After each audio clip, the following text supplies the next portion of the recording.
Hello students, welcome to my class. Today I'm going to start the second part of this chapter where we will be discussing about the British acquisition of new territories in India. And then here you will be hearing about the conquest of Bengal, and then a battle of Plassey and a battle of Buxar and a dual government in Bengal, and followed by also there are Anglo-Mysore wars, Anglo-Maratha wars, and a expansion of the British rule in India. Those are the few points that is actually including in this video class. So today let me talk about here the after having gone through the three Carnatic War, first, second, and third Carnatic War, how this British actually occupied the southern part of the India, and then they started moving towards the eastern part of the India. And when we talk about the eastern part of India, we will be talking about the Bengal, because we know that Bengal is the very big uh, set of marketing, and also it is the place where different countries are actually coming into contact for the business trade. And here you can see the different cultures and musics and architecture even are actually existing. So here let us talk about the first part of this conquest of Bengal. Now when we talk about the conquest of Bengal, of course we will be coming to know that about how this actually different the groups of the Nawabs actually lived here, and how they have actually expanded their business territories in different or connecting the different countries with this area.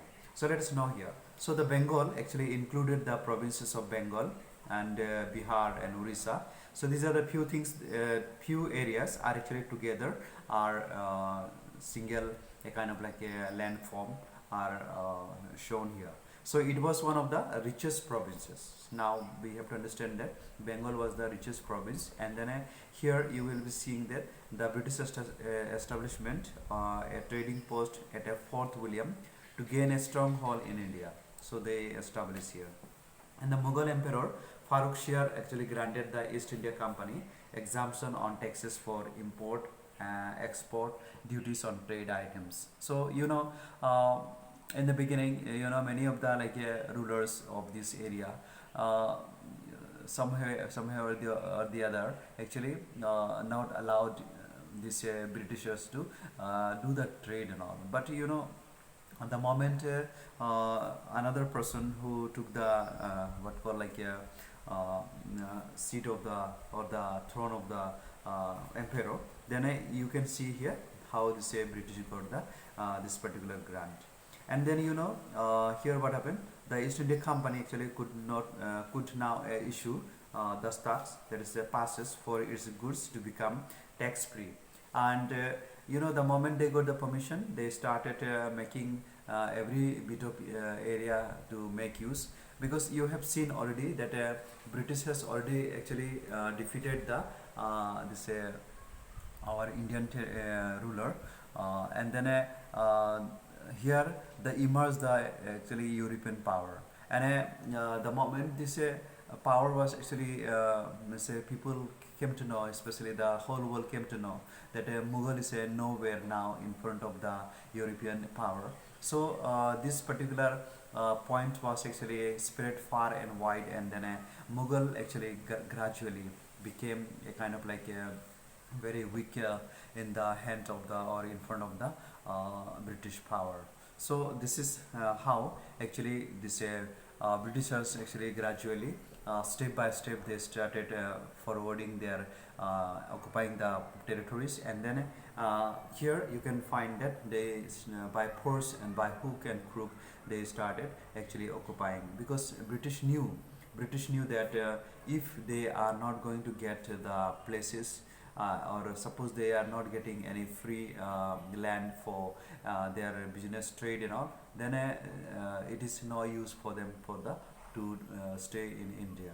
So therefore the company always remains in the side of the like a benefit. And then even today also any companies actually are not constructing or producing anything for the losing purpose, but they are always for the gain, always gaining. Okay, so that is how you can see that the British also took the very strong hold to establish their kingdom, and then how the British actually gradually occupied. So here the Nawab of Bengal, that is Alivardi Khan, was actually able to put an end to the misuse of dastaks to a certain extent, and it was however his grandson Sirajuddaulah who not only reinforced taxation but ordered the British and French to stop their drive of fortifying their trading post. And here the British retaliated and captured Calcutta, right now we can call it Kolkata, under the leadership of Robert Clive. So Robert Clive came out with a flying color, and this particular person is very much like tricky, and he knew how to plan and how to handle this situation, and they are always striking when there is a iron is hot, so they are not striking without planning. So today you see most of the European countries are very powerful, and they are having the like technology which perhaps the other part of countries are may not be experienced or have seen. So that's why how the British, especially Robert Clive, how he has taken the keen interest in taking the leadership, and how he made friend with different Nawabs, and those who were not friendly to them, the British is challenging for the battle, and then in the battle they are actually winning. And you know the battle why they are winning, because British had the advanced technology, especially gun and bomb and many other weaponry articles they have brought from their country. And here the primitive form of just weapons were actually not much useful for them. However, the British also British also had undergone many difficulties at this point. Okay, so let's talk about the Battle of Plassey. Now, how this Battle of Plassey actually has taken place, let us come to know from this book. Now, you have to see that although Sirajuddaulah was actually able to take back Calcutta from the East India Company, it was recaptured by the company again, that is in the year of 1757. And this was made possible by Mir Jafar. So who is this Mir Jafar? Who was actually one of the generals in Sirajuddaullah's army, and Mir Jafar actually switched his loyalties and offered his support to the British. So you know a kind of like a bribe has taken from British, and then this particular person, especially Mir Jafar, who was actually one of the general of Sirajuddaulah, betrayed his Nawab very much, and as a result of that he got the this what called like a throne, but you know ultimately he also realized later on that he is not a ruler but a kind of like a puppet in the hand of British. So that is we will come to know. So here what happened that Mir Jafar switched his loyalty, and then he offered support to British, and for his allegiance, what happened here, the British offered him the throne. Okay, British offered him the throne in 1757. What happened here, the Nawab clashed with the British at a Plassey, where he was actually killed. You know, he was killed, and Mir Jafar then became the Nawab of Bengal. So how this he can betray the Nawab, and then how he was actually greedy for the throne, and the British of course did the same what actually he wanted for, and ultimately he became the Nawab. But let's see here what the history begins about here. So Mir Jafar was a mere puppet. So as I have already said, in the hands of the East India Company. Although Mir Jafar gave the British a huge war compensation and trading rights, he was actually ousted in favor of his son-in-law Mir Kazim. Now another person, Mir Kazim, what he did, who tried to improve the administration of Bengal and reorganize his army according to European armies. Okay, so Mir Kazim removed dastaks. Now see, this dastak is a kind of like a permission for the Britishers to do the trade freely. So here the Britishers are not allowed to take the tax, so they were doing the freely. And when you are doing the trade freely, it means a huge benefit, a huge benefit. Suppose you are occupying a area, and then you are doing the trade over there, either in the form of like collecting the taxes from their inhabitants, people are there. So suppose you are there, and for you no need to pay the tax, it means you are actually gaining and benefiting a lot. So that is the British actually wanted for that. And here what happened, this particular dastak was actually removed. Then what happened here. So Mir Kazim removed dastaks from internal trade as well, and this change gave the Indian merchants the same benefits as the British traders. So Mir Kazim was aware about it, that if the British are getting the free what called a tax free trading post in the Bengal, then why the other business persons will be staying there? So better everybody should get the benefit. So he removed that particular dastak, and then everybody was actually trying to do the business for the benefit. So the same benefits as the British traders. So the East India Company, whatever, then decided to remove Mir Kazim from the throne and reappoint Mir Jafar as the Nawab of Bengal. So British came to know that this Mir Kazim is going to destroy their plan, and then he is not going to, or rather this British were not going to benefit anything. So what happened here? The Mir Kazim was actually removed from the throne, and then Mir Jafar was again reappointed, and then what happened? A treaty was actually signed between the British and Mir Jafar. What the treaty? Which gave the British the permission to issue their own dastaks. So British themselves will be deciding, and they will be taking the charge of anything if it will happen. So that is how actually British wanted. Actually British wanted to do the trading there freely without much tax, without taxing.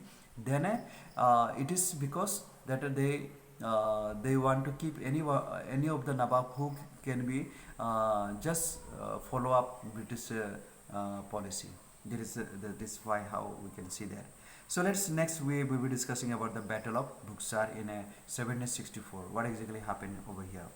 Now see, after being ousted by the East India Company, here Mir Kazim joined hands with Sujadullah. You must remember Sujadullah, the Nawab of Awadh, and again the East India Company. They also gained support from the Mughal Emperor Shah Alam II. Now they clashed with the forces of the East India Company at Buxar in 1764. Now you must remember, Mir Kazim joined hands with Sujadullah, and they also gained support from the Mughal Emperor Shah Alam II. It means you can find Mir Kazim, Sujadullah, and also Shah Alam. These three persons together, they joined forces, and then they declared the battle against the British. And then you know what happened here. What happened? So after the battle, especially during the battle, what happened here? They clashed with the forces of the East India Company and at Buxar in 1764, where they were defeated. So these three persons were defeated. They were not actually, even though they three of them they joined against the British, but then they were not successful. And as a result of what happened, this three persons was actually almost they are at a point of captured by the Britishers. But here, what happened here?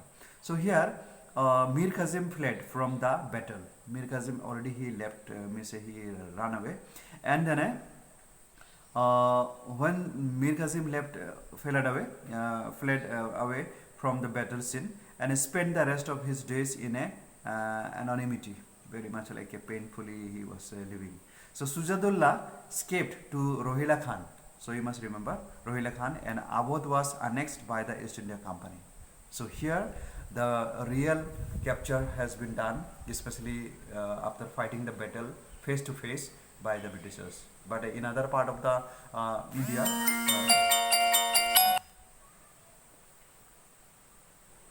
okay, so other part of this India, British did not fight face to face to any of the ruler, but here they fought directly to the Indian or maybe Mughal ruler over here. Okay, and that is the direct face to face battle has been taken place.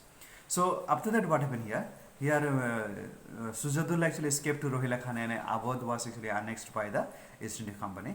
And the Mughal Emperor Shah Alam II, what happened? He joined hands with the British. So he surrendered himself and he agreed what the British actually wanted for or looked for. So he joined. And what happened? He also gave the East India Company the Diwani right. Okay, Diwani right. That is the right to collect revenue in Bengal, Bihar, and Orissa. So these three places are already came in the hands of British. And then later Sujadullah was actually given back Awadh, but he was now more of a representative of the British. So even though Sujadullah was actually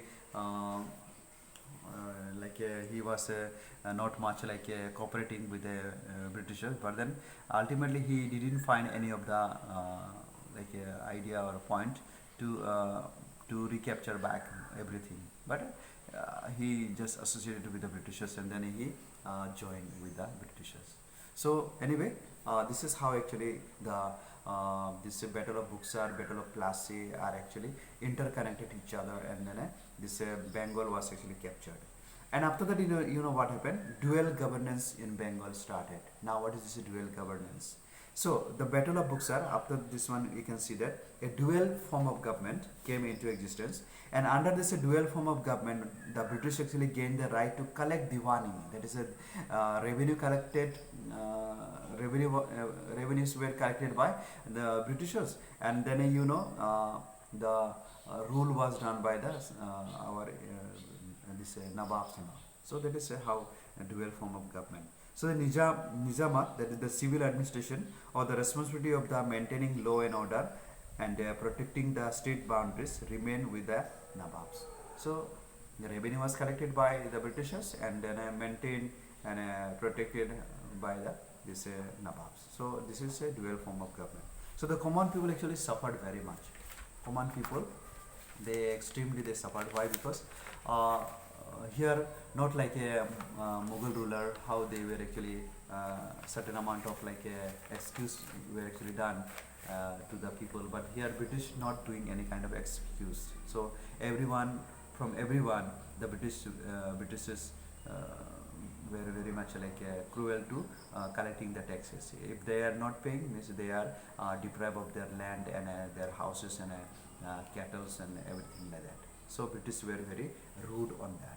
So the most under the dual arrangement, what happened here, as neither the East India Company nor the Nawab paid any attention to their welfare, almost 1/3 of the population perished in a famine, and no arrangements were made to help the people during the famine.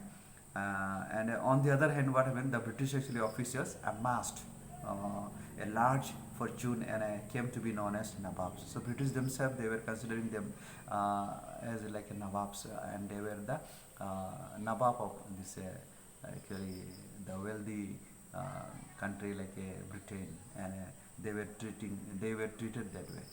And they, if anyone was actually despising them, then British actually put them into the jail.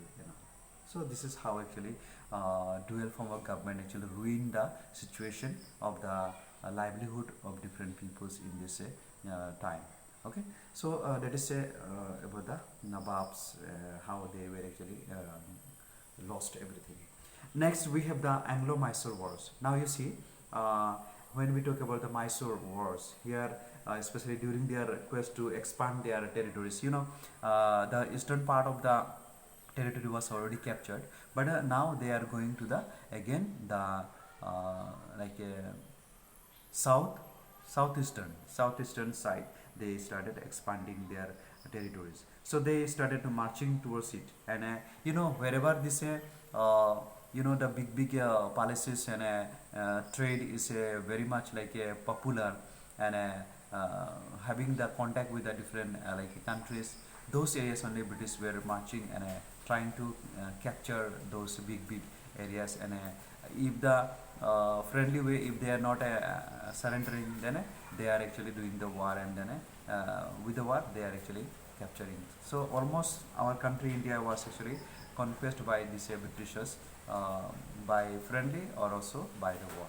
So that is how we can find. So in the Anglo-Mysore Wars, you can hear about the how this Mysore war actually took place in the late 18th century and lasting over a period of 3 decades. And Mysore was actually initially able to protect and maintain its independence against the British.